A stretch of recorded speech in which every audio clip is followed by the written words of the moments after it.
안나스 앞과 가야바의 궁전에서 폭도들은 예수님을 재촉하여 기드론 시내를 건너 밭들과 감람나무 숲을 지나 잠든 도성의 고요한 거리를 통과하였다. 때는 자정이 넘은 시각이었다. 그분을 쫓아온 분노한 폭도들의 부르짖음이 고요한 밤 공기를 날카롭게 찢었다.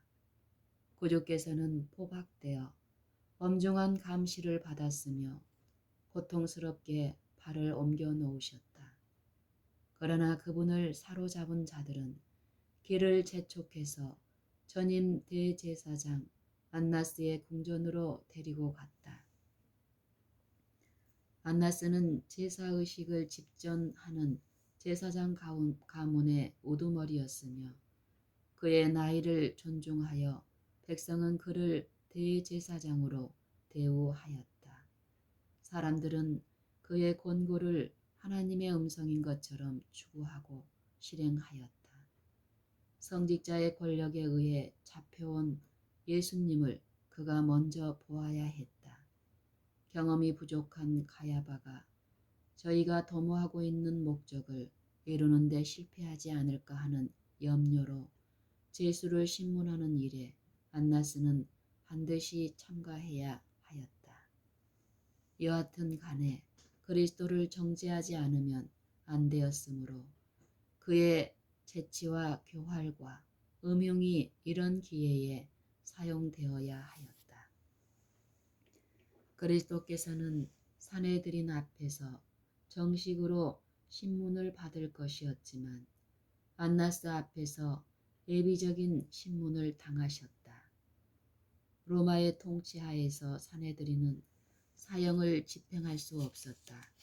그들은 제수를 신문하고 재판할 수 있었으나 반드시 로마 당국의 재가를 받아야 했다.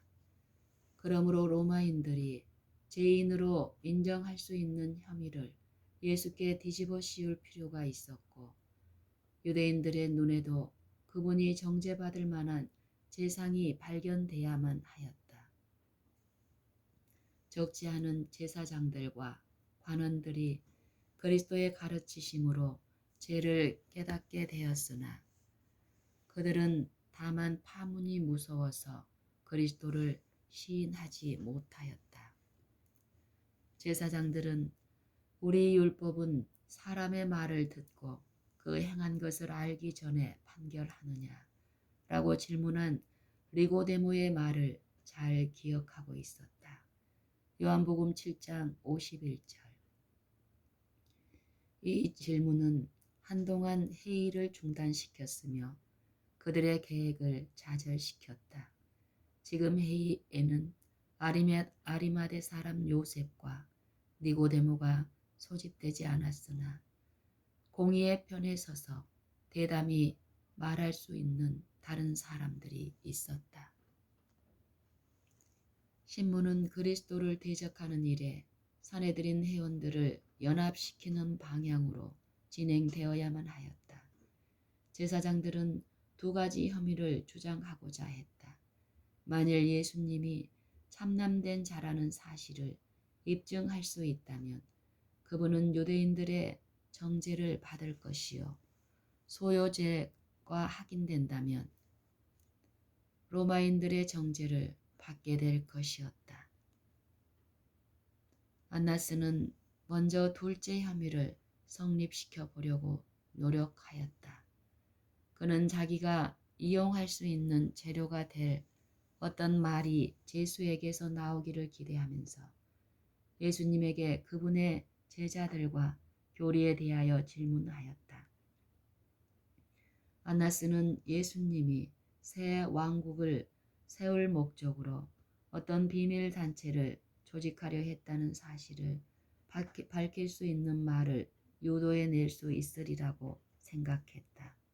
그렇게 된다면 제사장들은 평화를 교란시키는 자와 폭동을 일으키는 자로서 그분을 로마인들에게 넘겨줄 수 있을 것이었다. 그리스도께서는 펴놓은 책을 읽는 것처럼 그 제사장의 의도를 읽으셨다.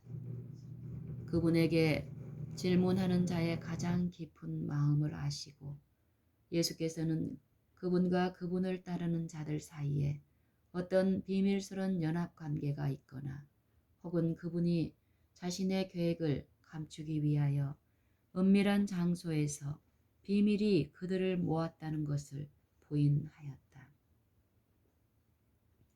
그분은 자신의 목적이나 교리에 대해 아무런 비밀도 없으셨다.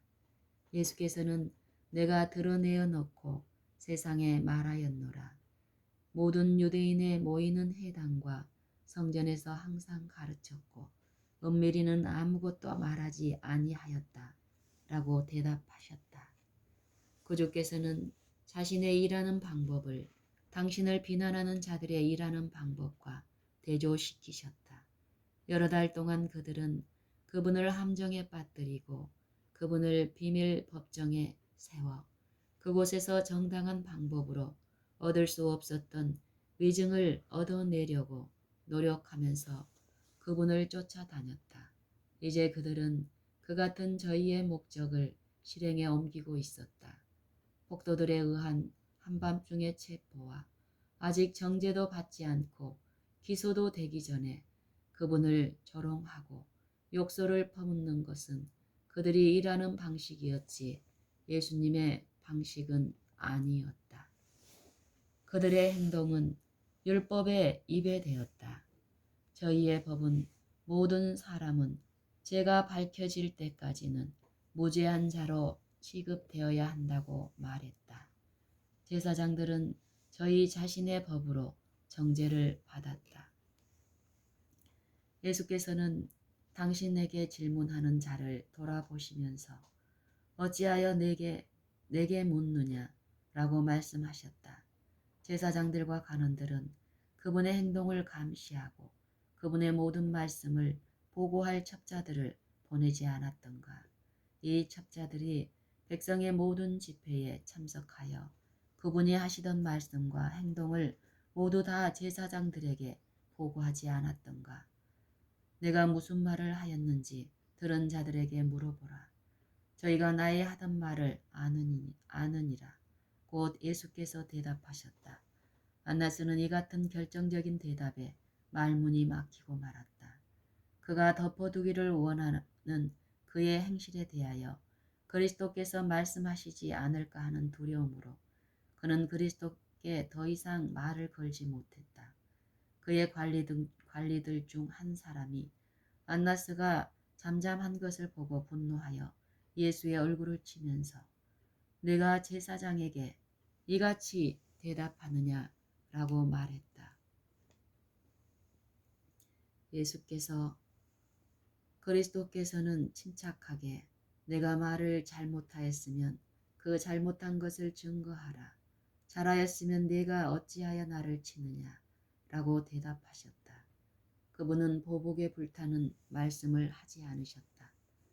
그분의 침착한 대답은 무죄하고 인내성 있고 온화한 마음, 도발을 받아도 성내지 않으려는 마음에서 나온 것이었다.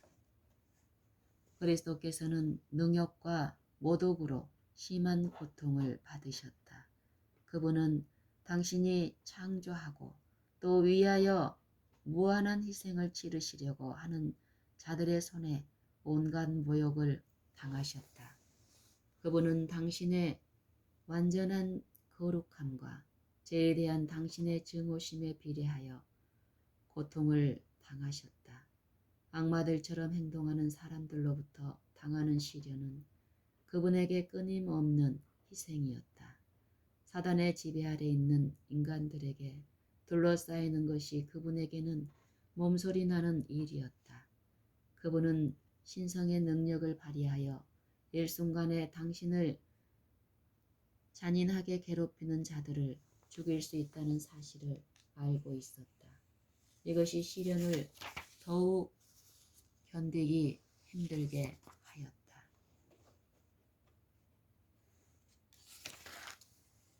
유대인들은 외적으로 무엇인가를 가시해 보일 메시아를 고대하고 있었다. 그들은 압도하는 의지의 섬광으로 사람들의 생각의 사조를 변화시켜서 당신의 재산권을 인정하도록 강요하는 그런 메시아를 기대하였다. 그렇게 함으로 그분 자신의 심적 고향을 확보하고 그들의 야망도 충족시켜 주어야 한다고 그들은 믿었다. 이와 같이 그리스도께서 멸시를 받으실 때에 그분에게는 신성을 나타내고 싶은 강한 유혹이 이르러 왔다. 그리스도께서는 한마디 말과 한 번의 시선으로 그분을 핍박하는 자들로 당신이 왕들과 관원들과 제사장들과 성전보다 더 높은 주님이라는 사실을 고백하게 할 수 있으셨다. 그러나 그분에게는 당신이 인류와 하나가 되기로 선택하신 그 입장을 유지하는 일이 몹시 어려웠다. 하늘의 천사들은 그들의 사랑하는 사령관을 대적하는 모든 행동을 주시하였다. 그들은 그리스도를 구원하기를 열망하였다. 하나님의 명령하에 천사들은 모든 일을 할 수 있다. 일찍이 그들은 그리스도의 명령에 순종하여 하룻밤 사이에 아수르의 군사 18만 5천 명을 죽였다. 그리스도께서 신문을 받으시는 수치스러운 광경을 바라보고 있는 천사들이 얼마나 쉽게 하나님의 원수들을 소멸시키므로 그들의 분노를 나타낼 수 있었겠는가. 그러나 그들은 이 일을 하도록 명령을 받지 않았다. 원수들의 죽음을 선고하실 수 있는 분이 그들로부터 잔인한 취급을 당하셨다. 아버지께 대한 그분의 사랑과 세상의 기초를 놓을 때부터 죄를 지는 분이 되시겠다는 그분의 약속이 그분으로 하여금 당신이 구원하러 오신 자들로부터 당하는 야비한 대접을 불평 없이 참도록 해 주었다.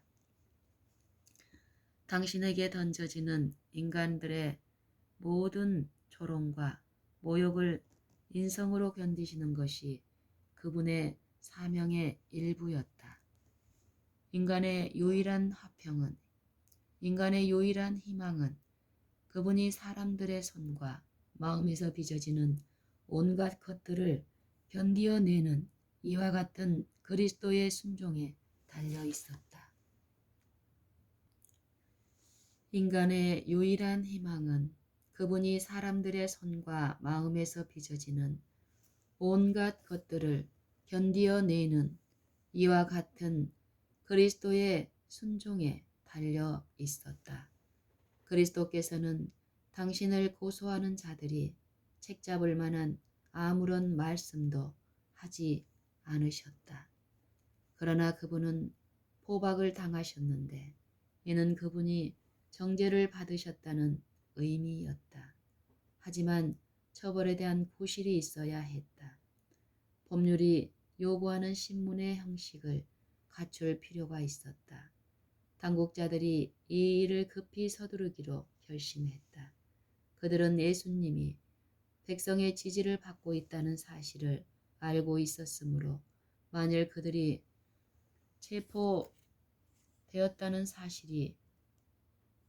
그분이 체포되었다는 사실이 널리 알려지면 석방운동이 일어나지 않을까 하고 염려하였다. 또 신문과 처형이 즉시 이루어지지 않으면 6월절 축제로 인하여 한 주일이 늦어질 것이었다. 그렇게 되면 그들의 계획이 좌절될지도 모른다. 예수님을 정죄하는데 그들은 주로 폭도들의 소동에 의존하였다. 이들 대부분이 예루살렘의 폭도들이었다. 한 주일을 지체하게 되면 흥분이 가라앉을 것이고 어떤 반발이 일어날 수도 있을 것이었다. 선량한 백성이 그리스도를 위하여 일어날 수도 있고 많은 사람이 그분을 옹호하여 증언할 수도 있을 것이다. 그렇게 되면 그분이 행한 힘있는 기적이 만천하에 알려지게 되어서 사내들인에 대한 민중의 적개심이 자극될 것이었다. 그리하여 그들의 행위는 비난을 받게 되고 예수님은 석방되어 군중으로부터 새로운 존경을 받게 될 것이었다. 그러므로 제사장들과 간원들은 그들의 의도가 밝혀지기 전에 예수님을 로마인들의 손에 넘겨주기로 결심하였다. 그러나 무엇보다도 먼저 고소할 조건이 발견되어야만 하였다. 그들은 이제껏 아무런 단서도 잡지 못했다. 안나스는 예수님을 가야바에게 데리고 가도록 명령했다.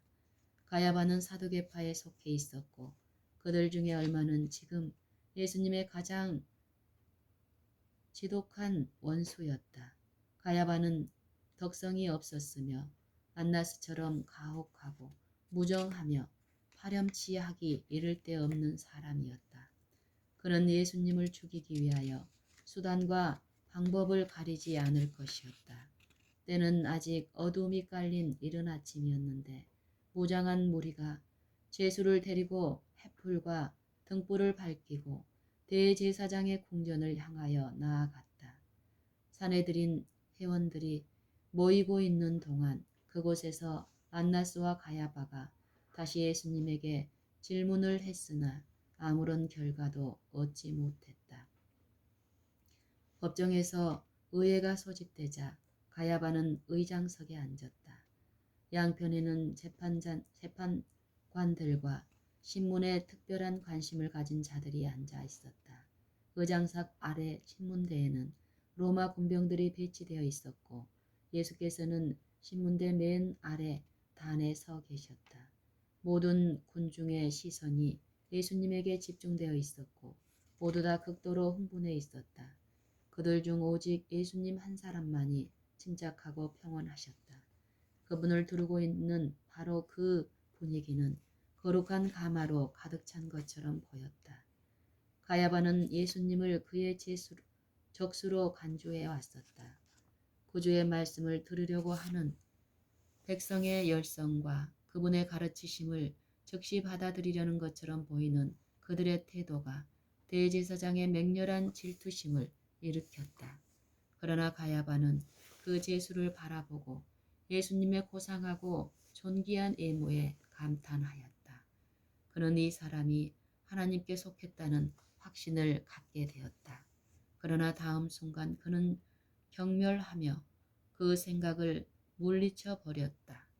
곧 예수께서 당신의 힘있는 이적을 그들 앞에서 행하기를 요구하는 그의 교만하고 비웃는 투의 음성이 들려왔다. 그러나 그의 말이 구주의 귀에는 마치 들리지 않는 것처럼 보였다. 백성은 안나스와 가야바의 상기되고 악의에 찬 태도와 예수님의 침착하고 위엄 있는 태도를 비교해 보았다. 냉담한 군중의 마음 속에도 여기 있는 이 경건한 사람이 범죄자로 정죄를 받아야 하는가 하는 의문이 제기되었다. 가야바는 그 같은 가마력이 퍼지고 있다는 것을 느끼고 신문을 계속하였다. 예수님의 원수들은 큰 공경에 빠졌다. 그들은 그분을 정죄하려고 했으나 어떻게 해야 이 일을 성취시킬 수 있을 것인지 알지 못했다. 의회 회원들은 바리새파와 사두개파로 분열되었다. 그들 사이에는 심각한 증오와 논쟁이 있었으며 어떤 논쟁점은 싸움이 일어날까 두려워서 감히 접근하지 못하고 있었다. 예수께서는 몇 마디의 말씀으로 그들 사이에 있는 편견을 자극시켜 그들의 분노를 자신으로부터 다른 데로 돌이키게 하실 수 있으셨다. 가야바는 이것을 알고 논쟁을 일으키는 일을 피하고자 했다. 그리스도께서 제사장들과 서기관들을 위선자들과 살인자들이라고 비난하실 것을 증언할 수 있는 많은 증인이 있었으나 그것을 내세우는 것은 이롭지 못했다. 사두개인들도 바리새인들과 맹렬한 논쟁을 벌일 때 그들에 대해 그 같은 말을 사용했었다. 따라서 이런 증언은 바리새인들의 주장에 대해 진절머리를 내는 로마인들에게는 아무런 가치가 없을 것이었다. 예수께서 유대인들의 유전들을 멸시하고 그들의 의식들 중 대부분을 불손하게 말씀하신 증거가 많았으나 유전에 대해 바리새인들과 사교두개인들 사이가 대단히 나빴으므로 이 증언 역시 로마인들에게 무가치할 것이었다. 그리스도의 원수들은 감히 그분을 안식일을 범하는 자라고 비난할 수 없었는데 이는 저희가 예수님의 사업의 성격을 나타내게 될 어떤 조사도 원치 않았기 때문이다. 그분의 병 고치는 이적들을 행하게 되면 제사장들이 원하는 바로 그 목적이 좌절될 것이었다. 거짓 증인들은 매수되어 예수님이 반란을 선동하고 다른 정부를 세우고자 했다고 고소하였다. 그러나 그들의 증언이 모호하고 모순된다는 것이 밝혀졌다. 신문 중에 그들은 자신들의 진술이 거짓됨을 드러냈다. 그리스도께서는 당신의 봉사 초기에 너희가 이 성전을 헐라 내가 사흘 동안에 일으키리라고 말씀하셨다. 이러한 비유적인 예언의 말로 그분은 자신의 죽음과 부활을 예언하셨다. 예수는 성전된 자기 육체를 가리켜 말씀하신 것이라. 요한복음 2장 19절 21절. 이 말씀을 유대인들은 문자 그대로 예루살렘에 있는 성전에 관하여 말씀하신 것으로 이해하였다. 그리스도께서 말씀하신 모든 말씀 중에 이것을 제외하고는 제사장들이 그분을 대적하는 데 사용할 수 있는 말을 찾을 수 없었다. 그들은 이 말을 악용하여 이득을 얻고자 하였다. 로마인들은 성전을 재건하고 장식하는 일에 오랫동안 종사해 왔으며 그 일을 큰 자랑거리로 여겼다. 그러므로 이것에 대한 어떤 멸시도 분명히 그들의 분노를 일으킬 것이었다. 이 문제로 로마인들과 성전을 크게 이 문제로 로마인들과 유대인들과 바리새인들과 사두개인들이 연합할 수 있었는데 그것은 그들이 다 성전을 크게 존경했기 때문이다. 이 점에 대해 두 사람의 증인이 나타났고 그들의 증언은 다른 사람들이 증언한 것처럼 그렇게 모순되지 않았다. 그들 중 예수님을 비난하도록 뇌물을 받은 한 사람이 이 사람의 말이 내가 하나님의 성전을 헐고 사흘 만에 지을 수 있다 하더라고 선언했다. 이와 같이 그리스도의 말씀이 잘못 전달되었다. 만일 그들이 예수님께서 그들에게 말씀하신 그대로 보고했더라면 그들은 사내들인 회의에서조차 그분에 대한 선고를 얻어내지 못했을 것이다. 유대인들이 주장한 바와 같이 예수께서 단순한 한 사람에 불과하셨다면 그분의 선언은 다만 조리에 맞지 않는 말이요 과장된 정신을 나타낸 것에 불과하며 참남된 것으로 해석될 수 없었을 것이다. 비록 거짓 증인에 의하여 잘못 전해졌을지라도 그분의 말에는 로마인들이 볼 때 사형에 처할 만한 제목이 아무것도 포함되어 있지 않았다. 예수께서는 모순된 증언들을 참을성 있게 들으셨다. 그분은 자기 방어를 위하여 아무런 말씀도 하지 않으셨다. 마침내 예수님을 고발하던 자들 사이에 분규가 일어나게 되고 당혹하고 발광하게 되었다. 재판은 진전되지 못하고 그들의 음모는 좌절되는 것처럼 보였다. 가야바는 절망적이었다. 한 가지 최후의 수단이 남아 있었는데 그것은 그리스도께서 자신을 정죄하도록 하는 것이었다. 대제사장은 재판석에서 일어났다. 그의 얼굴은 격양되어 일그러졌고 그의 음성과 태도는 분명히 자기 앞에 서 있는 제수를 죽일 수 있는 권세가 자기에게 있다는 것을 나타냈다. 그는 아무 대답도 없느냐? 그는 아무 대답도 없느냐? 이 사람들의 너를 치는 증거가 어떠하뇨? 하고 부르짖었다. 예수께서는 잠잠하였다. 그가 곤욕을 당하여 괴로울 때에도 그 입을 열지 아니하였으며 도수장으로 끌려가는 어린 양과 털 깎는 자 앞에 잠잠한 양같이 그 입을 열지 아니하였도다. 마침내 가야바는 그의 오른손을 하늘로 향하여 들고 엄숙한 선서의 형식으로 다음과 같이 예수님에게 말했다. 내가 너로 살아계신 하나님께 맹세하게 하노니 내가 하나님의 아들 그리스도인지 우리에게 말하라. 이런 요청에 그리스도께서는 잠잠히 계실 수 없었다. 잠잠할 때와 말할 때가 따로 있었다. 그분은 직접 질문을 받기 전까지는 말씀하지 않으셨다. 지금 대답하는 것으로 당신의 죽음을 확실하게 하리라는 사실을 아셨다. 그 요청은 민족의 공인된 최고의 권위와 지극히 높으신 이의 이름으로 행해졌다. 그리스도께서는 율법에 대한 올바른 존경심을 나타내 보이실 것이었다. 더욱이 아버지께 대한 당신 자신의 관계에 대하여 질문을 받으셨던 것이다. 그분은 당신의 품성과 사명을 분명하게 선언하셔야 했다. 예수께서는 제자들에게 누구든지 사람 앞에서 나를 시인하면 나도 하늘에 계신 내 아버지 앞에서 저를 시인할 것이요 라고 말씀하셨다. 마태복음 10장 32절.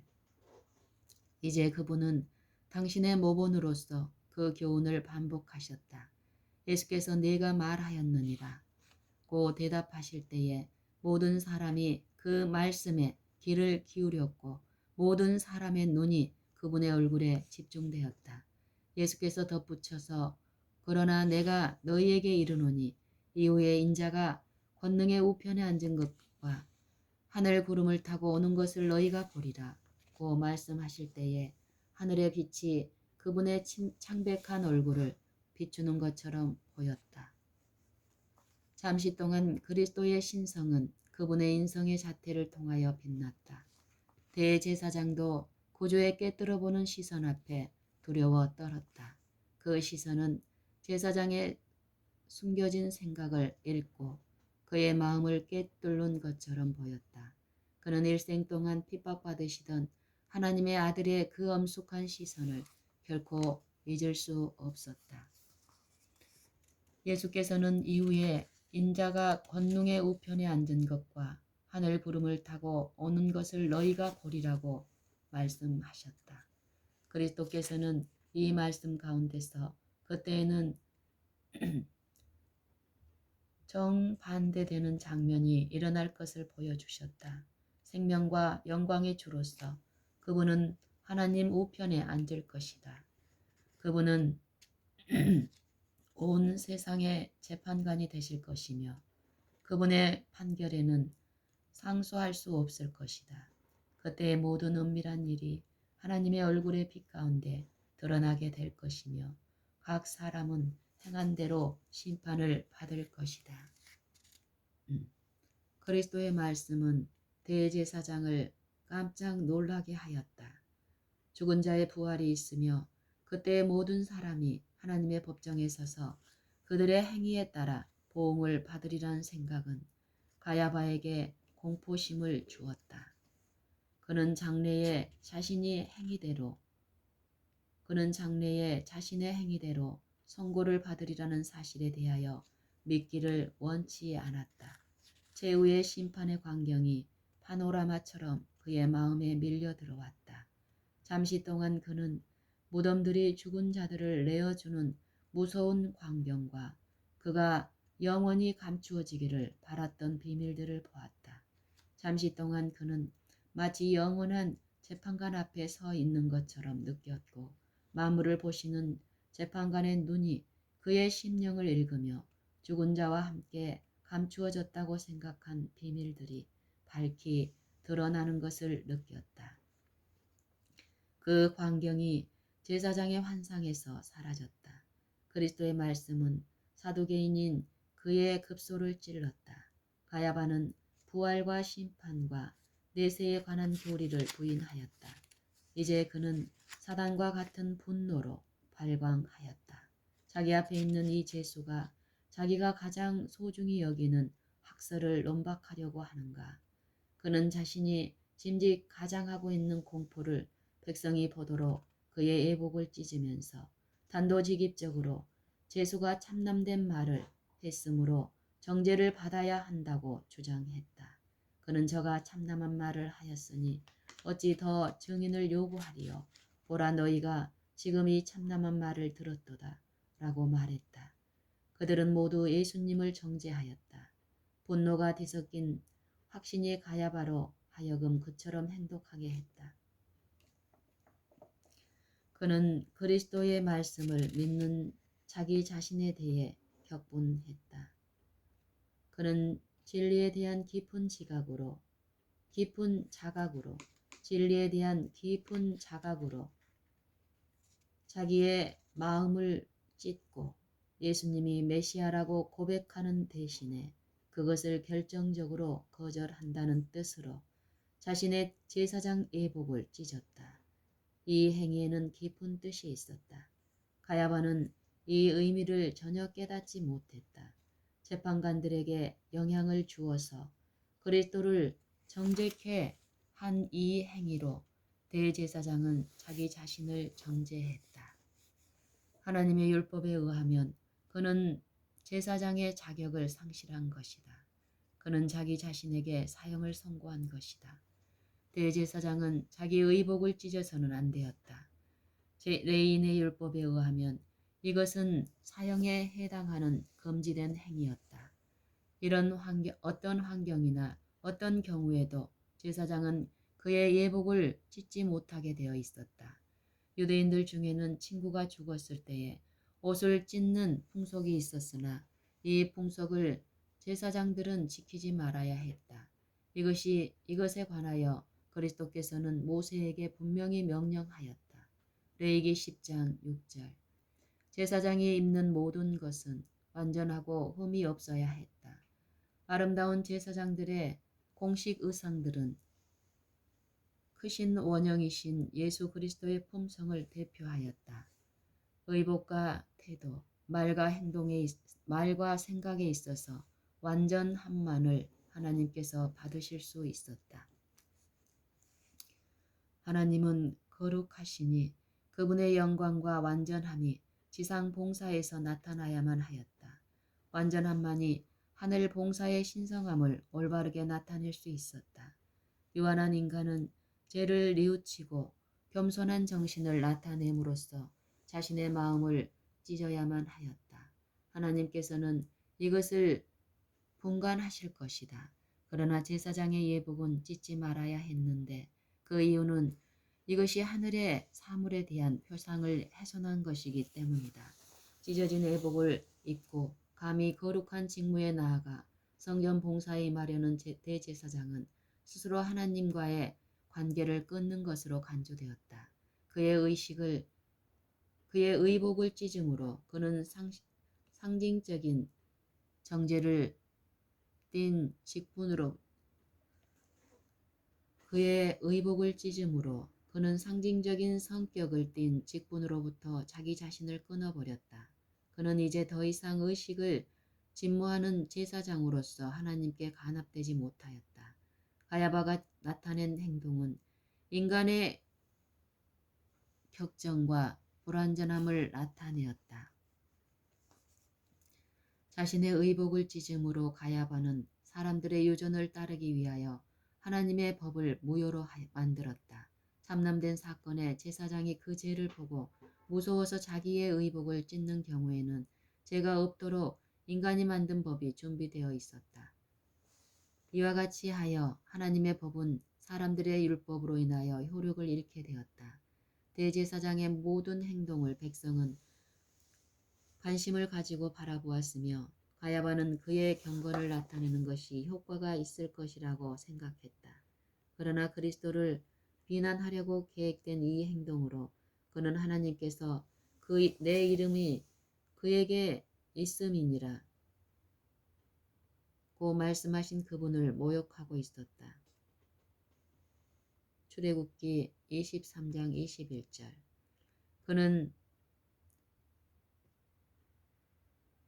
스스로 참남된 죄를 범하고 있었다. 하나님의 정죄 아래 서서 그는 그리스도에게 참남된 자라는 선고를 내렸다. 가야바가 그의 의복을 찢었을 때에 그의 행동은 유대 민족이 한 국가로서 그때 이후로 하나님께 대하여 그들이 차지할 이치를 의미하였다. 한때 하나님의 은총을 받던 백성이 저희 스스로 하나님께로부터 떠나고 있었으며 신속히 여호와께 버림받을 백성이 되어가고 있었다. 그리스도께서 십자가 위에서 이루었다, 다 이루었다 라고 부르짖으셨을 때 성전 휘장이 두 조각으로 찢어졌는데 거룩한 파수꾼에게는 유대 백성이 그들의 모든 상징물들의 원형이며 그들의 모든 그림자의 실체이신 그분을 거절했다고 선언하셨다.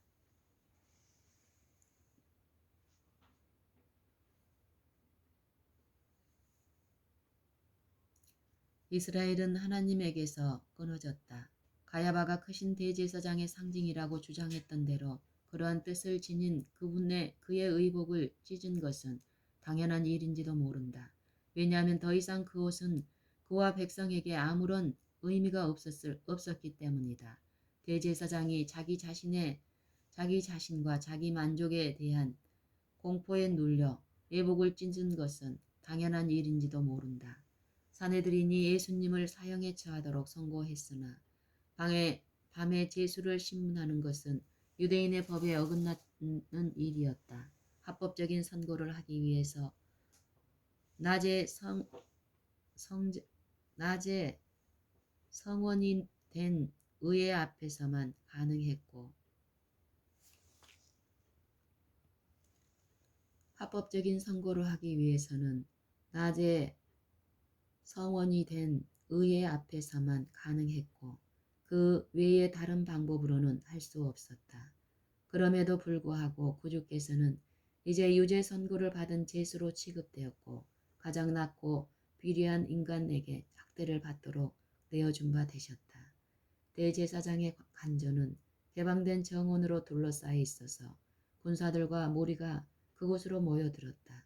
예수께서는 정원을 통과하여 감방으로 잡혀가셨는데 그때 사면에서 하나님의 아들이라는 그분의 주장을 조롱했다. 권능의 우편에 앉은 것과 하늘 구름을 타고 온다는 그분의 말씀이 희롱조로 여러 번 반복되었다. 합법적인 신문을 기다리면서 감방에 계시는 동안 그분은 보호를 받지 못하였다. 무지한 폭도들은 그리스도께서 의회 앞에서 잔인하게 취급되는 것을 보았고 그들은 이것을 저희의 악마적인 성질을 모두 나타낼 수 있는 허가서로 삼았다. 그리스도의 고상하고 경건한 태도가 그들로 미치게 만들었다. 그분의 온유와 결백과 위엄스러운 인내는 그들을 사단에게서 유리한 온갖 증오심으로 가득 채웠다. 자비와 공의는 짓밟혔다. 일찍이 하나님의 아들처럼 비인간적인 방법으로 취급된 죄수는 결코 없었다. 그러나 이보다 더욱 심한 고민이 그리스도의 마음을 찢었는데 그것은 어떤 원수의 손이 가할 수 있는 것보다 더욱 심한 고통을 그분에게 주었다. 가야바 앞에서 조소적인 신문을 받고 계실 때에 그분의 제자 중 하나가 그를 부인했다. 동산에서 저희 주님을 저버린 후에 두 제자는 멀찍이서 예수님을 잡아가는 폭도들의 뒤를 따라갔다. 이 두 제자는 베드로와 요한이었다. 제사장들은 요한을 예수님의 유명한 제자로 알았으나 요한이 자기의 선생님이 법정에서 모욕을 당하는 것을 보면 그분이 하나님의 아들이라는 생각을 조소하게 되리라는 기대를 가지고 그를 재판정에 들어가도록 허락하였다. 요한이 베드로에게 대해 잘 말해서 그도 역시 들어갈 허락을 얻게 되었다. 그때는 바로 동이 트기 직전이었고 밤중 가장 추운 때였으므로 마당에는 불이 피어져 있었다. 한 무리가 불을 쬐고 있었는데 베드로도 염치 없이 그들과 자리를 같이 하였다. 그는 예수님의 제자로 인식되기를 원치 않았다. 속 편하게 군중과 섞여서 그는 예수님을 이곳으로 끌고 온 자들 중에 하나로 여겨지기를 바랐다. 그러나 불꽃이 베드로의 얼굴을 비추자 문을 지키던 여인이 그를 유심히 바라보았다. 그 여인은 그가 요한과 같이 들어오는 것을 보았고 그의 얼굴에 절망적인 모습을 보았다. 그러고는 그가 예수님의 제자일 것이라고 생각했다. 그 여인은 가야바의 집 종이었으며 호기심이 나서 알아보고자 하였다. 그는 베드로에게 너도 이 사람의 제자 중 하나가 아니냐라고 물었다. 베드로는 놀라고 당황하겠으며 군중의 눈은 곧 베드로에게 쏠렸다. 베드로는 그 말을 듣고 그 말을 못 들은 채 하였으나 여인은 집요하게 그의 주위에 있는 사람들에게 이 사람이 예수와 함께 있었다고 말했다. 베드로는 대답하지 않을 수 없음을 알고 화를 내며 여자여 내가 저를 알지 못하노라고 말하였다. 이것은 그의 첫 번째 부인이었고 곧 닭이 울었다. 오 베드로여 그렇게 빨리 그대의 주님을 부끄러워하다니 그렇게 빨리 그대의 주님을 부인하다니. 제자 요한은 재판정에 들어갈 때에 그가 예수님을 따르는 자라는 사실을 감추려고 하지 않았다. 그는 주님을 욕하고 있는 사나운 무리와 섞이지 않았다. 그는 거짓된 성격을 가장하여 자신을 의심받게 하지 않았으므로 그는 질문도 받지 않았다. 그는 폭도들의 주목을 피하려고 한적한 모퉁이를 찾았으나 될 수 있는 대로 예수님 가까이 있고자 하였다. 그곳에서 그는 주님을 신문하는 동안 일어난 모든 것을 보고 들을 수 있었다. 베드로는 그의 진정한 신분을 나타내려고 하지 않았다. 무관심한 태도로 가장함으로 그는 자신을 원수의 편에 두었으며 쉽게 유혹의 제물이 되었다. 만일 그가 자기 주님을 위하여 싸우도록 부르심을 받았더라면 그는 용감한 군인이 되었을 것이나 조롱의 손가락이 그를 지적했을 때 그는 자신이 집행 겁쟁이라는 것을 나타내고 말았다. 저희 주님을 위한 적극적인 투쟁을 겁내지 않는 사람들조차 조롱을 받을 때에는 그들의 신앙을 버리게 된다. 마땅히 피해야 할 자들과 사귐으로 그들은 유혹의 길에 저희 자신들을 방치해 둔다. 그들은 저희를 유혹하도록 원수를 초청해 드리고 다른 환경 아래 있었더라면 그들이 결코 죄를 짓지 않았을 것이라고 말하며 행한다. 오늘날 고통과 비난이 무서워서 자신의 신앙을 숨기는 그리스도의 제자는 재판정에서 베드로가 행한 것처럼 실제로 자기의 주님을 부인하는 자들이다. 베드로는 주님의 신문에 대하여 관심을 나타내지 않으려고 했으나 그분에게 퍼붓는 잔인한 욕설을 듣고 그분이 당하는 학대와 고통을 보고 그의 마음은 슬픔에 짓눌렸다. 그러나 야고 이보다도 더 그가 놀라고 분개한 것은 예수께서 그 같은 취급을 당하고 계심으로 그분 자신과 그를 따르는 사람들에게 치욕을 안겨주고 계신 것이었다. 그는 자신의 솔직한 감정을 숨기기 위하여 예수님을 핍박하는 자들의 얼토당토하는 조롱에 가담하려고 애썼다. 그러나 그의 모습은 자연스럽지 못했다. 그러나 그의 모습은 자연스럽지 않았다. 그는 거짓을 행하고 있었으며 태연하게 이야기하려고 했으나 주께 퍼붓는 욕설을 듣자 분개한 감정을 억제할 수가 없었다. 두 번째로 그에게 주의가 집중되고 다시 그는 예수님을 따르는 자라는 비난을 받았다. 이번에는 맹세하여 말하기를 내가 그 사람을 알지 못하노라고 하였다. 아직도 그에게는 또 다른 기회가 있었다. 1시간이 지나서 대제사장의 종들 중 하나, 곧 베드로가 귀를 잘랐던 자의 가까운 친척되는 사람이 베드로에게 말하기를 네가 그 사람과 함께 동산에 있던 것을 내가 보지 아니하였느냐. 너는 갈릴리 사람이니 참으로 그 당이니라. 네 말하는 소리가 너를 표명한다. 라고 하였다. 이 말을 듣자 베드로는 버럭 성을 내었다. 예수님의 제자들은 그들의 말이 순결한 것으로 유명했다. 베드로는 이제 그에게 질문하는 자들을 완전히 속이고 그의 위장된 신분을 정당화하기 위하여 저주하고 욕함으로 주님을 부인하였다. 또 다시 닭이 울었다. 베드로는 그 소리를 듣자 닭이 2번 울기 전에 내가 3번 나를 부인하리라는 예수님의 말씀을 기억하였다.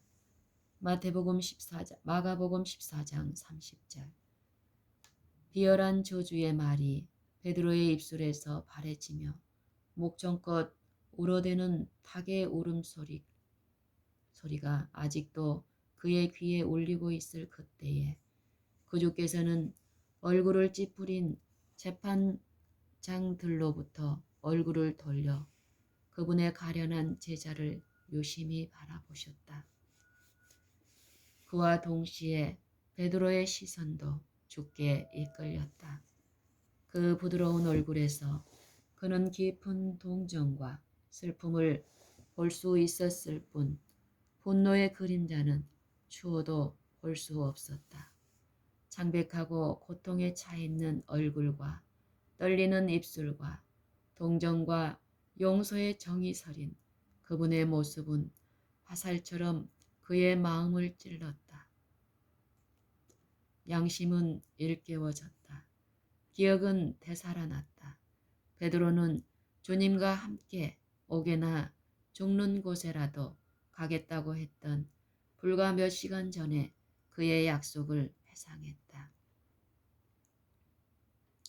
구주께서 다락방에서 그날 밤에 그가 3번씩이나 주님을 부인하리라고 말씀하셨을 때 자신이 슬퍼하던 일을 기억하였다.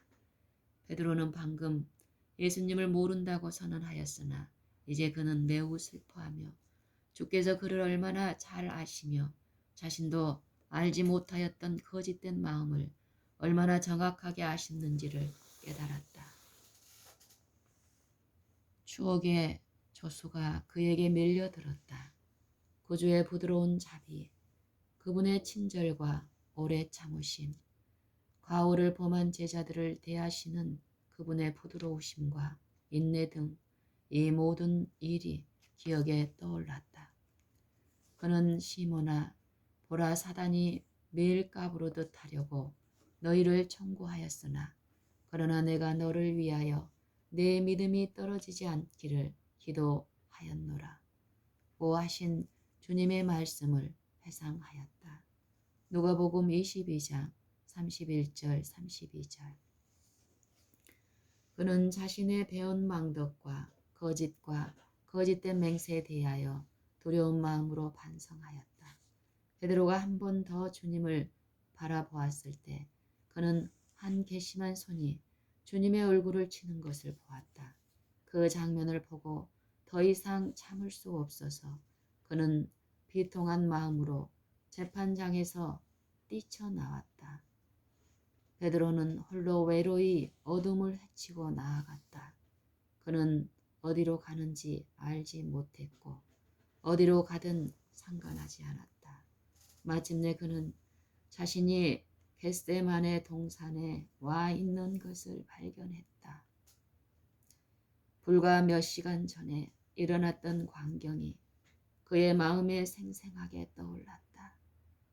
빗땀에 젖어 고민으로 떨고 계시던 주님의 고통스러운 얼굴이 그의 앞에 떠올랐다. 그는 심한 양심의 가책을 느끼며 그 시련의 시간에 그분과 연합했어야 할 자들이 자고 있었던 일과 예수님께서 홀로 기도하면서 눈물을 흘리고 고민하시던 일을 기억하였다.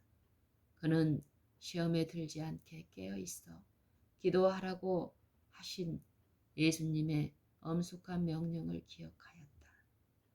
마태복음 26장 41절.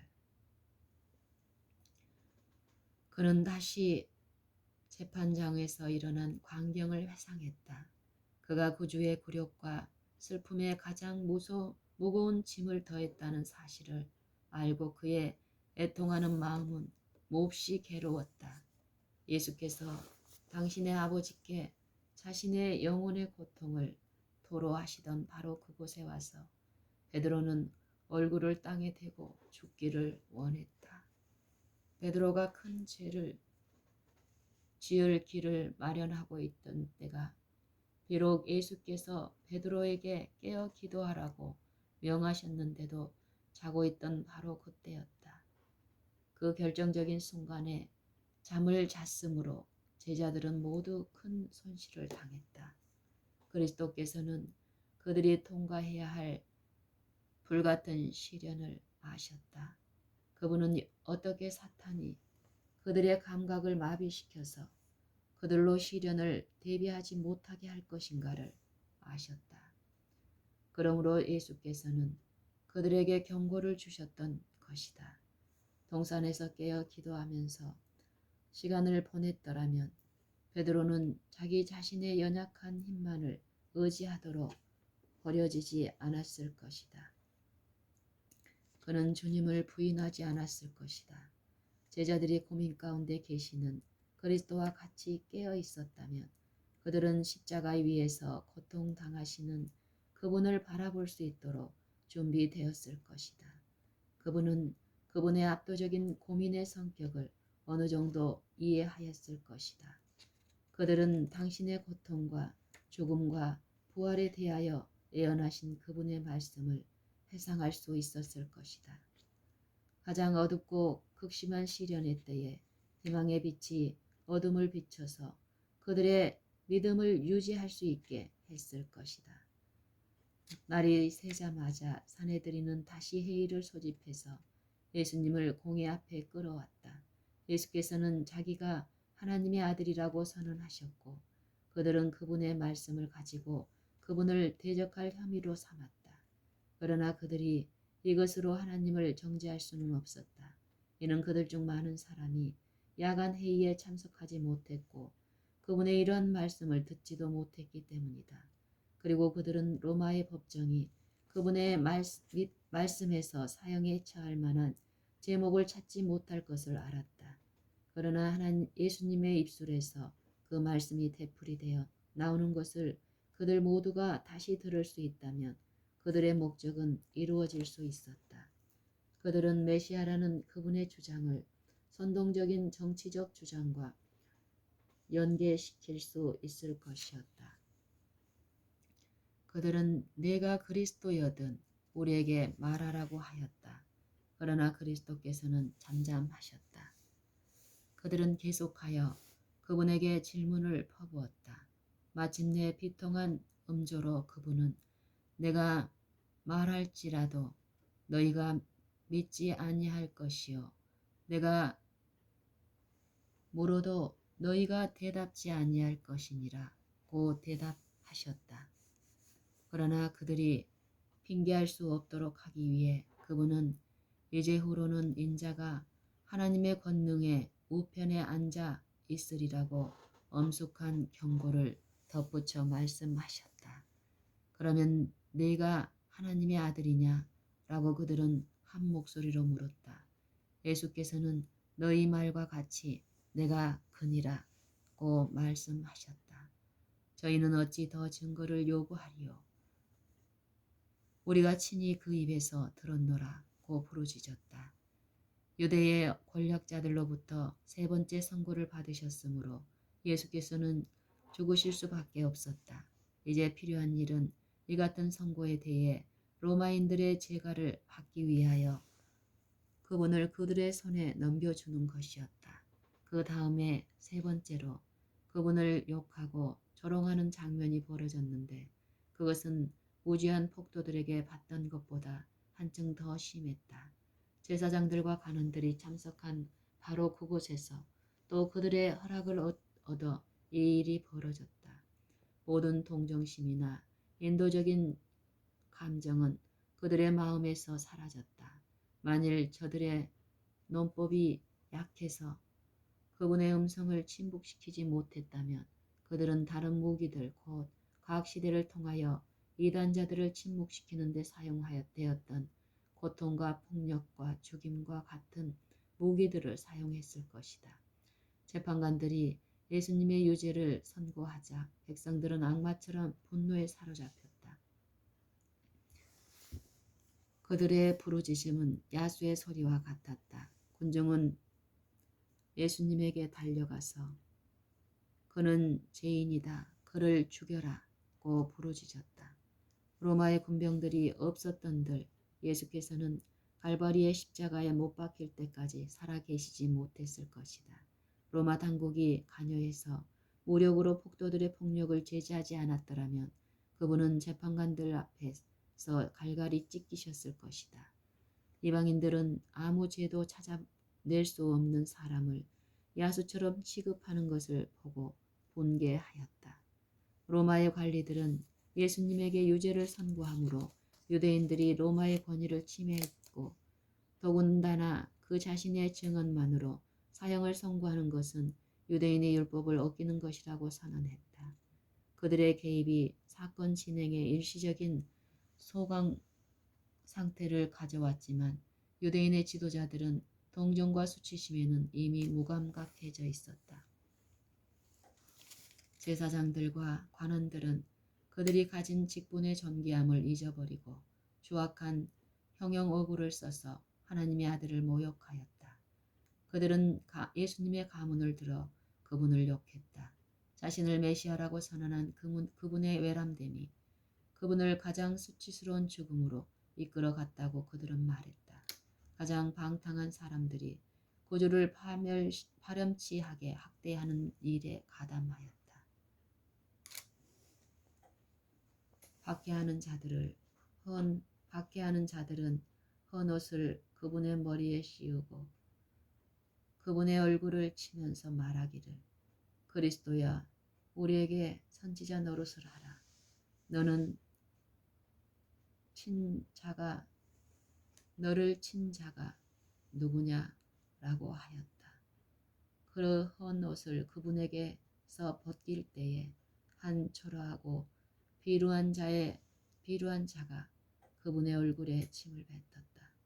하나님의 천사들은 저희의 사랑하시는 사령관에 대한 온갖 모독적인 표정과 말과 행실을 빠짐없이 기록하였다. 그리스도의 평온하고 창백한 얼굴에 침을 뱉고 멸시한 비열한 자들은 장차 태양보다 더 밝게 빛나는 영광의 얼굴을 보게 될 것이다.